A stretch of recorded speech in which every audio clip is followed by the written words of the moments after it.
বারবার করে বলতে লাগলো দক্ষ রাজা, শিবকে দেবতা বলে মানি না, মানি না, মানি না।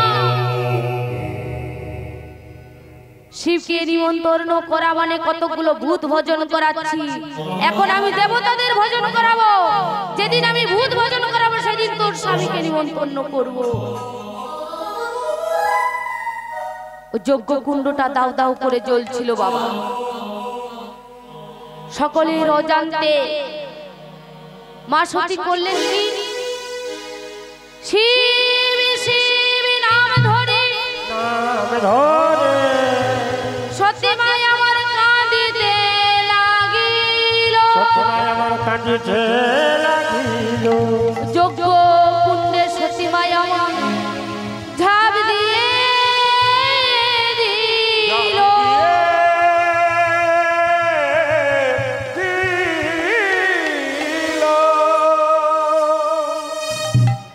কি হলো, কি হলো?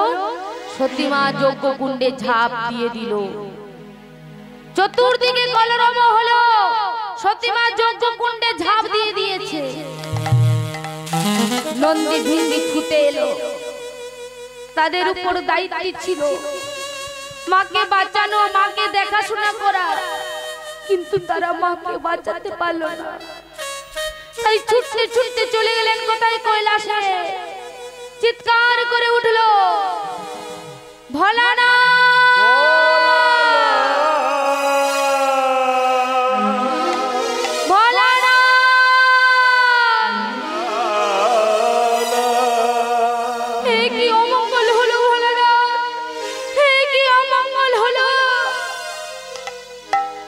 অমঙ্গল। কিসে অমঙ্গল? ভোলানাথ, আমরা সতী মাকে বাঁচাতে পারলাম না ভোলানাথ। বাপের বাড়ি যাওয়ার পর থেকে শুরু হয়ে গেল লালচনা গঞ্জনা। তুমি তো জানো ভোলানাথ, মা তোমাকে কতখানি ভালোবাসে।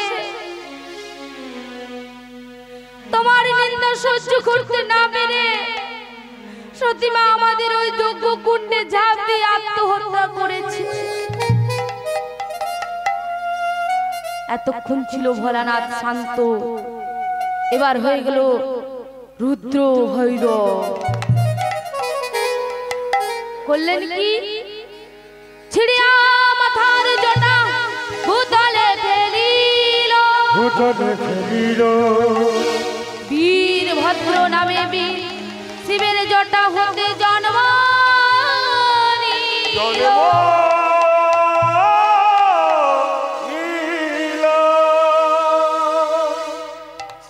ক্রোধের বসে চোখগুলো বড় বড় হয়ে গেল।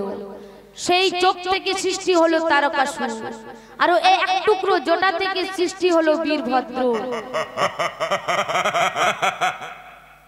বীরভদ্র তারকাসুর আজ ভোলানাথের কাছে গিয়ে বলতে লাগলো, প্রভু আমাদেরকে সৃষ্টি করলে কেন? বলে তোমাদের দুটি কাজ। আমার শ্বশুর মশাই দক্ষ রাজার জন্য আমি সতী হারা হয়েছি। ওই দক্ষ যজ্ঞের পণ্ড চাই, না হলে ওই দক্ষ রাজার মুন্ড চাই। তাই বীরভদ্র তারকাসুর ভূত প্রেত দৈত্য দানব কোথায় এলেন? সতী মায়ের বাপের বাড়ি কোথায় গো? হরিদ্বারের সন্নিকটে কঙ্খলে। দেবতারা সম্মান রক্ষা করার জন্য দেবতারা দেখলো আজ বীরভদ্র আসছে, তারকাসুর আসছে, ভূত প্রেত দৈত্য দানব আসছে, নিজেদের সম্মান রক্ষা করার জন্য সেখান থেকে পালিয়ে গেল। মাগো, অহংকার যার হয় মা, তার পতনও হয়। দক্ষ রাজা অহংকার করে বলেছিল, আমি এখন দেবতাদের ভজন করাচ্ছি, যেদিন আমি ভূত ভজন করাবো সেদিন তোর স্বামীকে নিমন্ত্রণ করব। অবশেষে মা ভূত ভজনেই হলো গো। তাই বীরভদ্র করলেন কি, ওই দক্ষ রাজার মুন্ডটাকে ধরে বলে উঠলো, যে মুখেতে শিবনিন্দা করে কোন পাষণ্ড, তাই আমি ওষুধ দিয়ে কেটে দিলাম ওই শিবনিন্দার মুন্ড।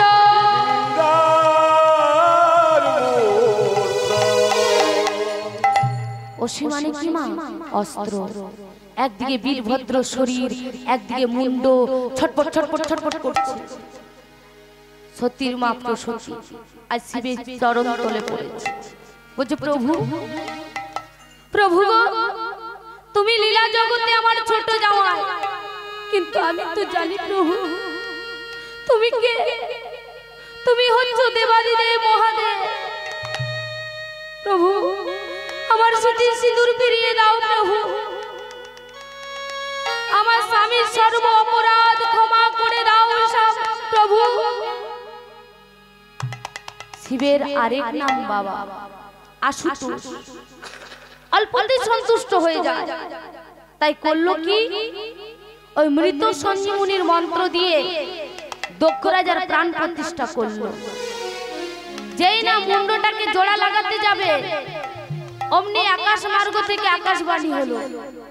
আকাশ মার্গ থেকে বলে উঠলো, যে মুখেতে শিব নিন্দা করে কোন পাষণ্ড, সেই মুখ হবে না তার কোনদিন নারমুণ্ড।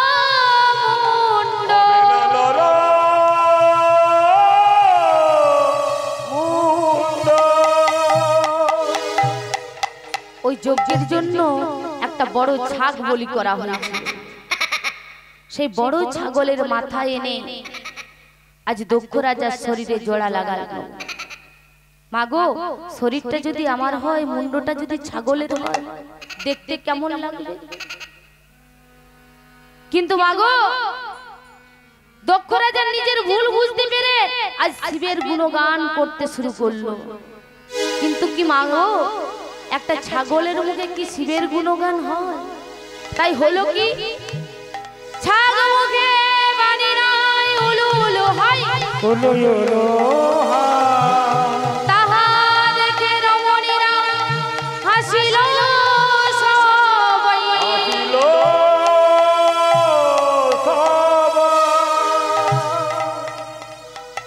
ভোলানাথ বলে উঠলো, এই যে তোমরা উলুধ্বনি শুনে হাসছো, আমি তোমাদেরকে আশীর্বাদ করলাম, আগত যুগে যত যত মাঙ্গলিক কর্ম হবে, দেব দেবতার পুজো হবে, দেব দেবীর পুজো হবে, যতক্ষণ না মায়েরা উলুধ্বনি দেবেন ততক্ষণ না 16 কলায় পূর্ণ হবে না। সবাই মিলে করে উলুধ্বনি দিয়ে দেন না মা।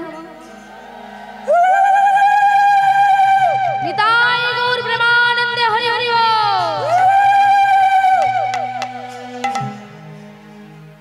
তাহলে মা, আপনাদেরকে যদি কেউ জিজ্ঞেস করে যে উলুধ্বনি কোথা থেকে সৃষ্টি হয়েছিল, দক্ষ রাজা শিব নিন্দা করেছিল, বীরভদ্র দক্ষ রাজার মুন্ডটাকে কেটে দিয়েছিল। আবার যখন ভোলানাথ ওই দক্ষ রাজার মুন্ডটাকে জোড়া লাগাতে গেল, আকাশ মার্গ থেকে আকাশবাণী হলো, যে মুখেতে শিব নিন্দা করে কোনো পাষণ্ড, সেই মুখ হবে না তার কোনো দিন নরম। যেই না আমার ছাগলের মুন্ডটা আজ দক্ষ রাজার শরীরে লাগা হলো, অমনি দক্ষ রাজা নিজের ভুল বুঝতে পেরে শিবের গুণগান করতে থাকে। কিন্তু তখন আর শিবের গুণগান হয় না মা, উলু উলু উচ্চারণ হয়। নিতাই গৌর হরি বল হরি বল হরি বল।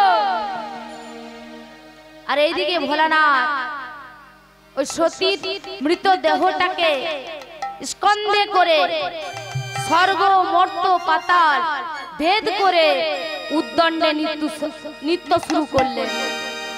ভাবটি কেমন? ওগো সতীর দেহ স্কন্ধে করি দেবে পঞ্চানন,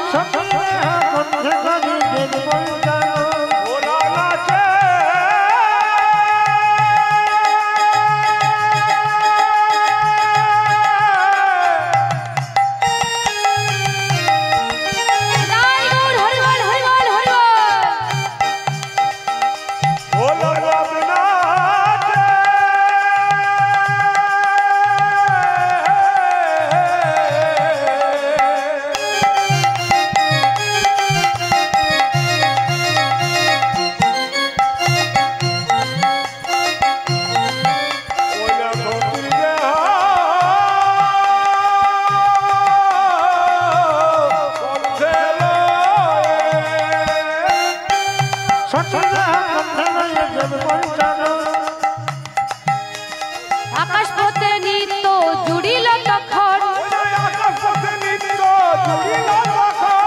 আকাশ পথে নিত্য জুড়িল তখন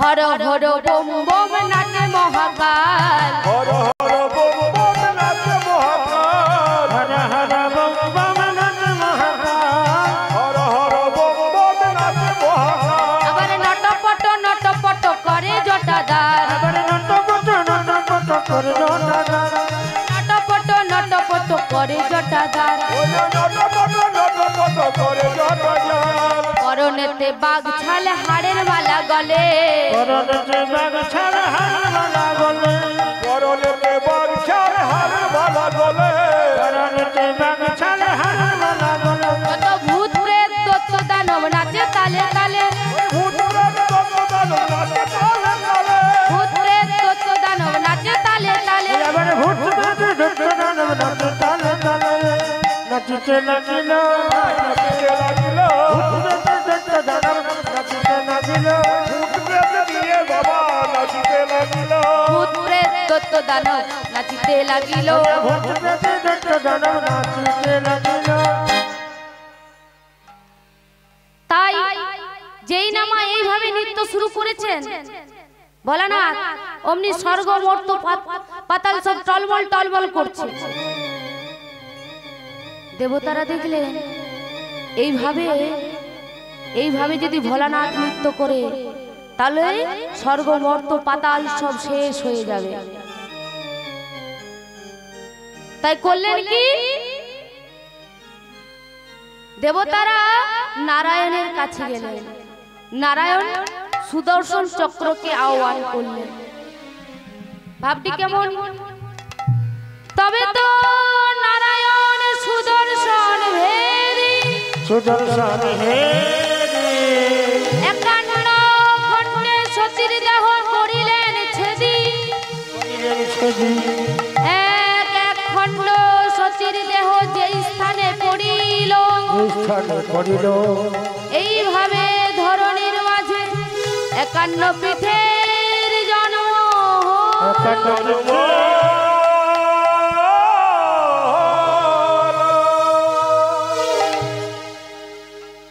একান্ন পীঠের জন্ম হলো মা দেবতারা চিন্তা করলেন ভোলানাথকে যদি শান্ত করতে হয় ভোলানাথের আবার বিয়ে দিতে হবে সতীর সঙ্গে মিলিয়ে দিতে হবে সতীকে আবার পৃথিবীতে পাঠাতে হবে এবং যদি তাড়াতাড়ি করে সতীর সঙ্গে ভোলানাথকে সতীর সঙ্গে মিলিয়ে দিতে হয় তাহলে জন্ম দেওয়ার পরেই 7 দিনের মধ্যে যেন বিবাহ কন্যায় পরিণত হয় তাই সতী মা আমার জন্ম নিলেন গো কোথায় হিমালয়পুরে গিরিরাজার ঘরে জন্ম নীলা আদা শক্তি হিমালয়পুরে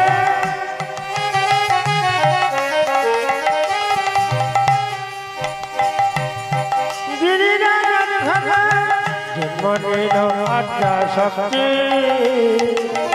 হিমালয়পুরে গিরিরাজার ঘরে জন্ম নীলা আদা শক্তি হিমালয়পুরে গিরিরাজার ঘরে জন্ম নিল আদা শক্তি ছিল সুন্দরী নাম হবে গৌরী বদন ভরে সবাই হরি ছিল শঙ্করী নাম হবে গৌরী বদন ভরে বল হরি ছিল সুন্দরী নাম হবে গৌরী বদন ভরে বলুন হরি আর ছিল ভগবতী হবে গোরে বদন ভরে বল হরে বলি সতী মায়া জন্ম নিল সতী মায়া জন্ম নিল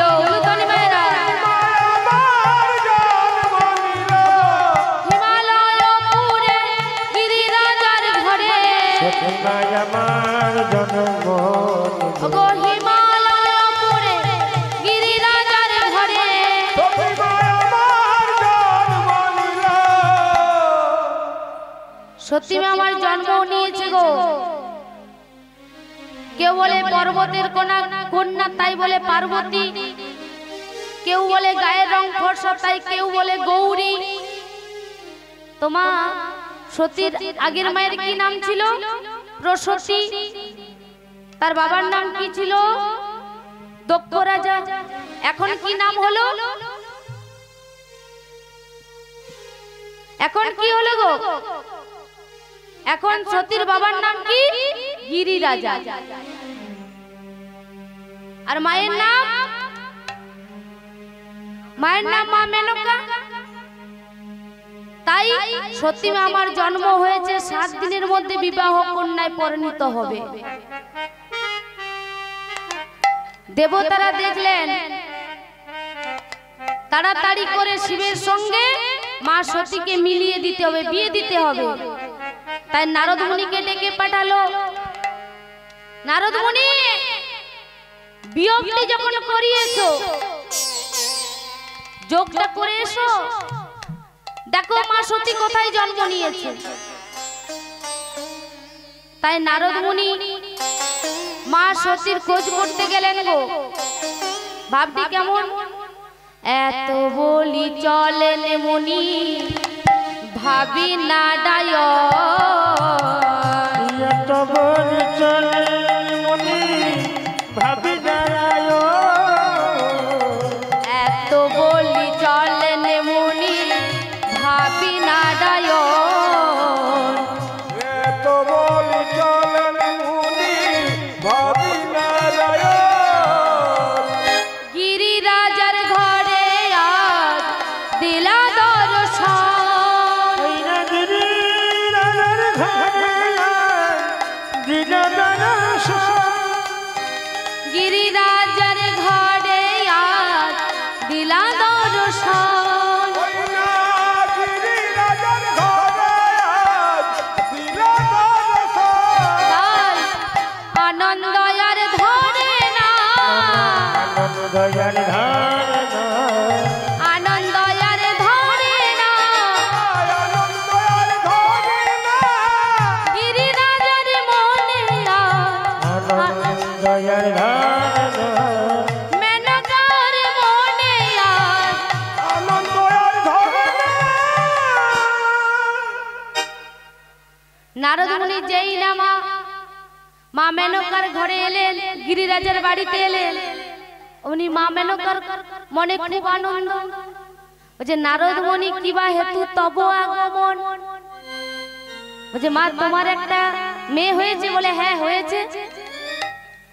7 দিনের মধ্যে বিবাহ কন্যায় পরিণত হয়েছে? বলে হ্যাঁ হয়েছে। বলছে বিয়ে দেবে? আমার হাতে একটা ভালো পাত্র আছে। বলছে হ্যাঁ দেব। বলছে মা কিন্তু নো ডিমান্ড, খাট পালঙ্ক আলমারি টাকা পয়সা কিচ্ছু লাগবে না, কিন্তু মা গো আমার একটা শর্ত আছে। বলে কি শর্ত? বলে যদি আমার পছন্দ হয়ে যায় তাহলেই হবে, আর আমার যদি পছন্দ না হয় মা তাহলে কিন্তু হবে না। নারদ মুনির পছন্দ মানে কি গো? মা সতী এসেছে কিনা, তার কপালে তৃতীয় নয়নটা আছে কিনা। তাই মা মেনকা মেয়েকে নিয়ে আসছে গো।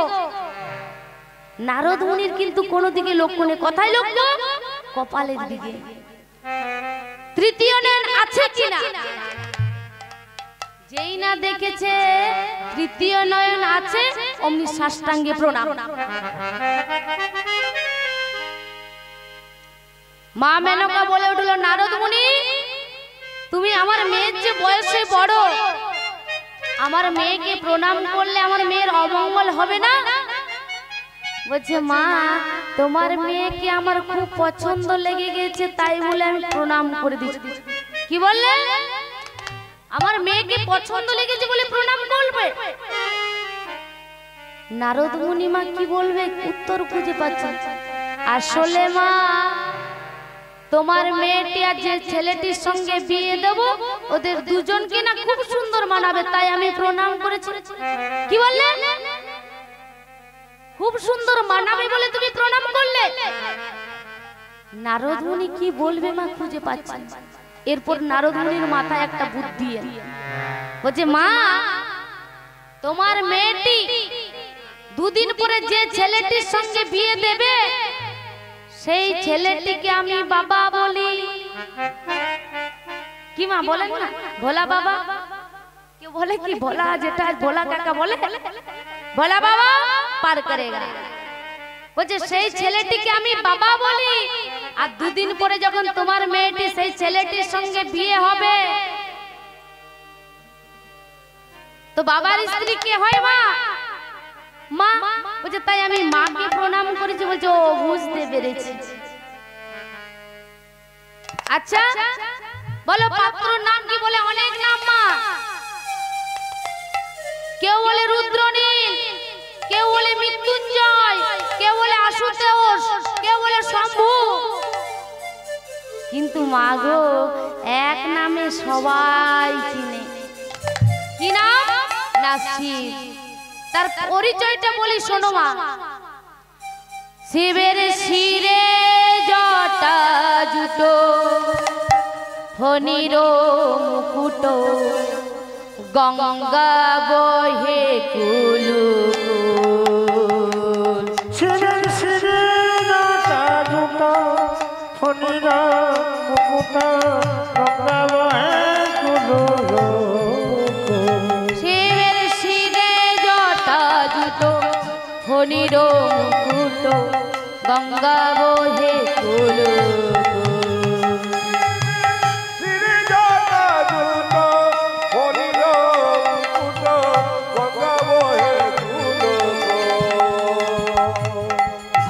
চন্দ্র কোলা ত্রিনয়ন ঢোলা, হরে চন্দ্র কোলা ত্রিনয়ন ঢোলা, হরে চন্দ্র কোলা ত্রিনয়ন ঢোলা,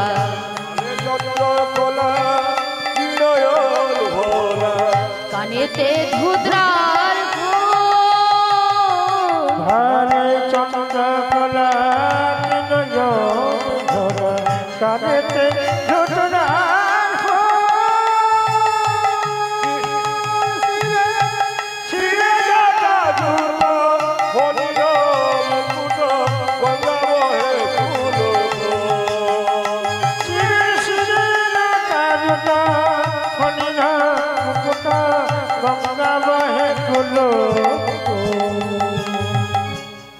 শিবের শিরে জটা আছে, ফণির মুকুট আছে মানে সাপ আছে গো, গঙ্গা বইছে, কপালে চাঁদ আছে।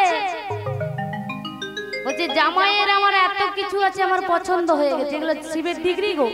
ঘর বাড়ি আছে, ঘর বাড়ি, ঘর বাড়ি আছে, জানার বাড়ি। কোন মা পাত্রীপক্ষকে যদি বলা হয় জামাইয়ের 4 চাকা গাড়ি আছে, ইট ভাটার মালিক, চাকরি করে, 4 চাকা গাড়ি আছে, কি বলবে পাত্রীপক্ষ? বলবে জামাইয়ের আমার এত কিছু আছে, পছন্দ হয়ে গেছে। তো এগুলো শিবের ডিগ্রি। বলছে পছন্দ হয়ে গেছে, দিন স্থির করা যাক। দিন স্থির কে করবে গো? ব্রহ্মা। ব্রহ্মা দিন স্থির করলো আগামী ফাল্গুনী শিব চতুর্দশী, অর্থাৎ শিবরাত্রি বন্ধু। তাই বাবার বিয়ে কথা, বাবার বিয়ে বলে কথা। মায়েরা বাবার বিয়ে দেখেছেন? আজ আপনাদেরকে বাবার বিয়ে দেখাবো।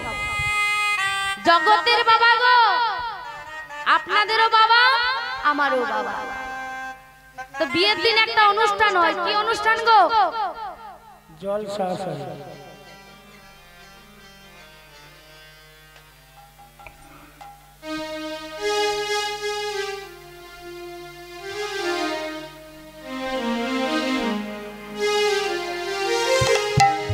এটাকে কি বলে মা? আমাদের বাড়িতে হয়, আমাদের দিকে। আপনাদের দিকে হয় কি গো? জল সাইতে যাওয়া। তাই ভাবটি কেমন? আজ ভোলা বাবা হবে গো বিয়ে, জল সাহিতে যায় তোড়াই তোড়াই উলুধ্বনি বাইরা হবে গমিয়ে জল সাজিতে যায় তোরা তোরা আজ কি বাবা হবে গবিয়ে জলসাইতে যায় তোরাই আই গো তোরা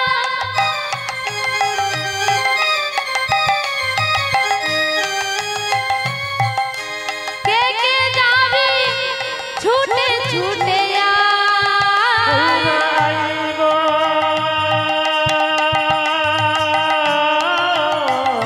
নিদাই গৌর হরি হরি হরি হরি হরি বল।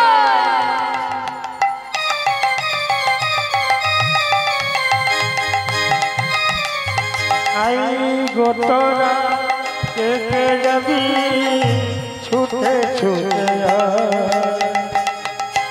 ভোলা বাবা হবে গো বিয়ে জল সাইতে যায় তোড়াই তোড়াই আজ কি বাবার হবে গবিয়ে জলসাইতে যায় তোরাই আজ কি বাবার হবে গমিয়ে জল সাজিতে যায় তোরা তোরা নন্দী ভিঙ্গি বলছে বাবা রেডি হও রেডি হও বাবার বিয়ে বলে কথা মা আমাদের মতো তো ক্রিম পাউডার লাগায়নি কি করেছে গো কি করেছে মা ছাই ভস্য মেখেছে বাগ ছাল পড়েছে নন্দী ভিঙ্গি বলছে বাবা ভালো করে পড়ো তোমার আবার হুঁশ থাকে না খুলে যায় তাই ভোলানাথ কি করেছে গো তিনটি খরিষা কোমরের মধ্যে বেঁধেছে কেমন করে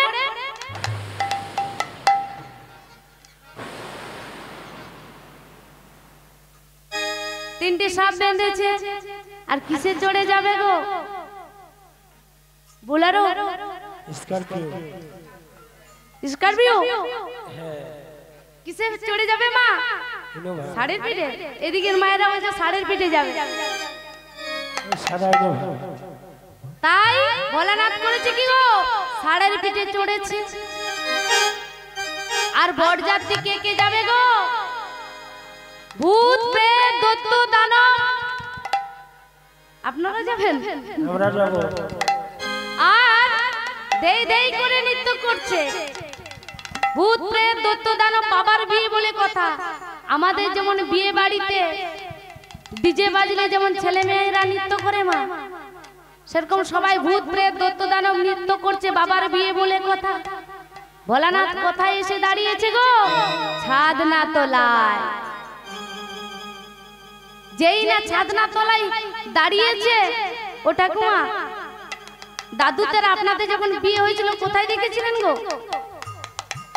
ভিডিও কল করে দেখেছিলেন ছিল তখনকার দিনে ফোন এখন তো ভিডিও কল করে সব দেখে নিচ্ছে মা কোথায় দেখেছিল গো ছাদনা তলায় আর গৌরীর যারা বান্ধবী আছে তারা বলছে গৌরী রে তো বর এলো রে ষাঁড়ের পিঠে ছোড়ে রে ষাঁড়ের পিঠে চোরে আরে গৌরী বরেলো রে সারের পিঠে চড়ে রে সারের পিঠে চড়ে ওরে গৌরী রে তোর বর এলো রে ষাঁড়ের পিঠে চোরে রে ষাঁড়ের পিঠে চোরে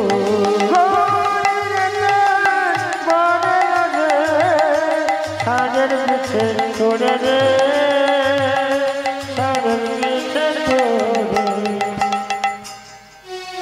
মা সত্যি বলছে হ্যাঁ রে আমার বরটা কেমন দেখতে হয়েছে বলছে কেমন দেখতে হয়েছে জানিস বলি কোন দেবতার করলি পুজো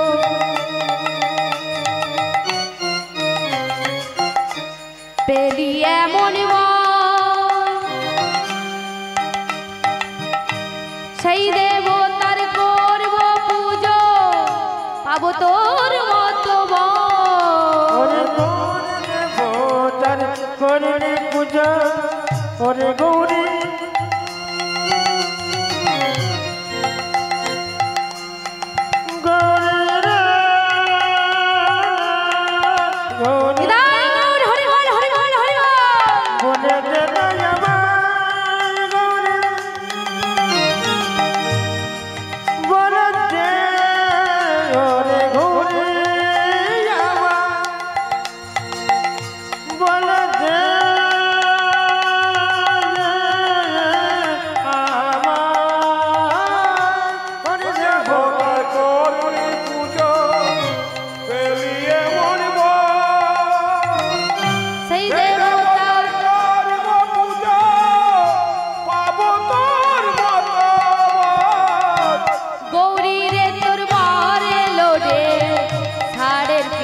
জোড়ে রে সাড়ে পিঠে জোড়ে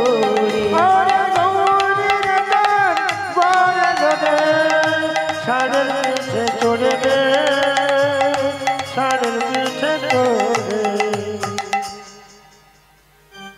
বর চলে এসছে মা ছাদনা তলায় বরণ কে করবে গো কে করবে মা শাশুড়ি মা মা মেনকা বরণ ডালা সাজিয়েছে গো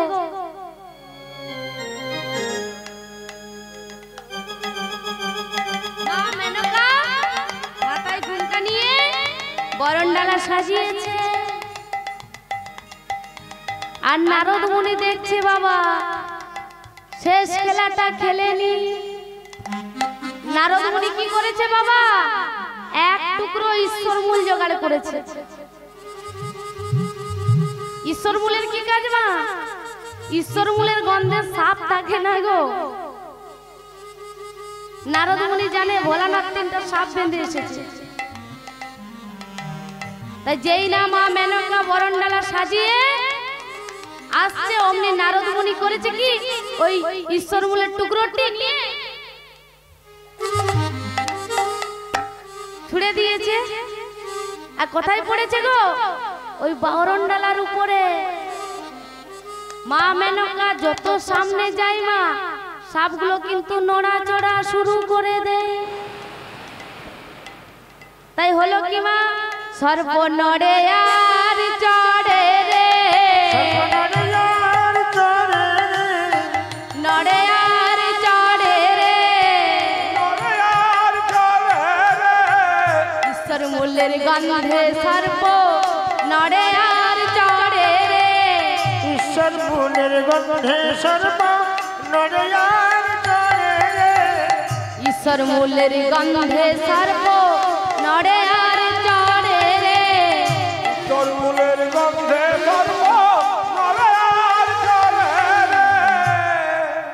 যেই না মা মেনকার সামনে গেছে অমনি সাপগুলো বলছে পালা পালা এখানে কি থাকা যায় কি গন্ধ একটা পূর্ব দিকে একটা উত্তর দিকে একটা পশ্চিম সাপও নাই মা বাঘ ছালো নাই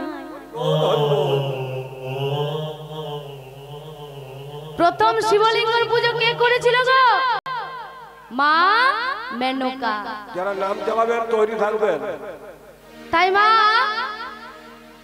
প্রথম শিবলিঙ্গের পুজো করেছিল মা মেনকা আপনাদের সঙ্গে রহস্য করিনি মা যখন আমরা মায়ের গর্ভ থেকে পৃথিবীতে আসি তখন কিছু করে এসেছিলাম মা আসেনি আর যেদিন চারজনাকার কাঁধে চড়ে ঠাকুমা শ্মশান ঘাটে যাব কি বলতে বলতে বলো হরি বলো হরি রাম নাম রাম নাম তখন এই যে মা পরনে একটা শাড়ি আছে না গায়ে একটা উত্তরীয় আছে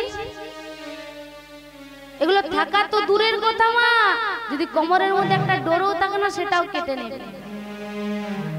তাহলে এসেছি একা যাব একা কেবল মাত্র পথের দেখা যারা মাতৃকুলে জন্মগ্রহণ করেছেন মা যতদিন বাটনা বাটবেন রান্না করবেন কাপড় কাচতে পারবেন ততদিন ছেলে বলবে আমার মায়ের মতো মা হয় না স্বামী বলবে আমার স্ত্রীর মতো স্ত্রী হয় না আর যারা পুরুষ কুলে জন্মগ্রহণ করেছেন বাবা। যতদিন 2-4 টাকা উপার্জন করতে পারবে, স্ত্রী বলবে আমার স্বামীর মতো স্বামী হয় না, ছেলে বলবে আমার বাবা আরো বেঁচে থাকুক, কখন সংসারটা চালিয়ে দিচ্ছে। বাবা রোজগার করা বন্ধ করে দেন, মায়েরা কর্ম করা ছেড়ে দেন। গঙ্গা জলের মতো পরিষ্কার হয়ে যাবে কে কতটা আপনাকে ভালোবাসে। তাই এসেছি একা, যাব একা, কেবলমাত্র পথের দেখা। এই ভাবটিকে বুঝানোর জন্য আজ ভোলানাথের বসন খুলে গেল। তাই মা মেনকা শিবের পুজো করছে। মা মহাদেব মহাত্রাণ মহাযোগী মহেশ্বর সর্বপাপহরং দেব মকরায় নমো নমো।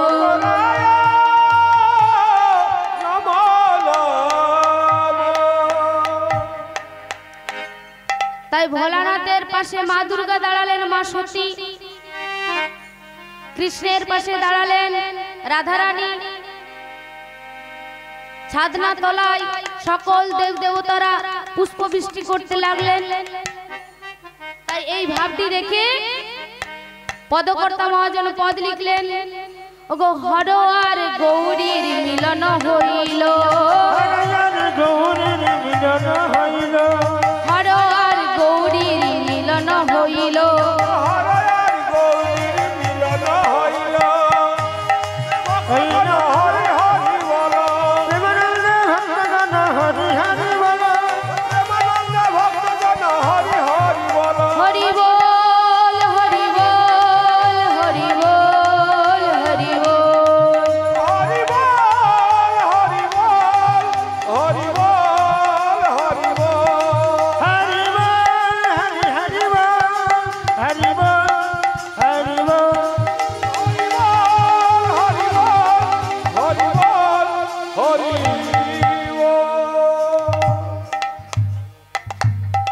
Hori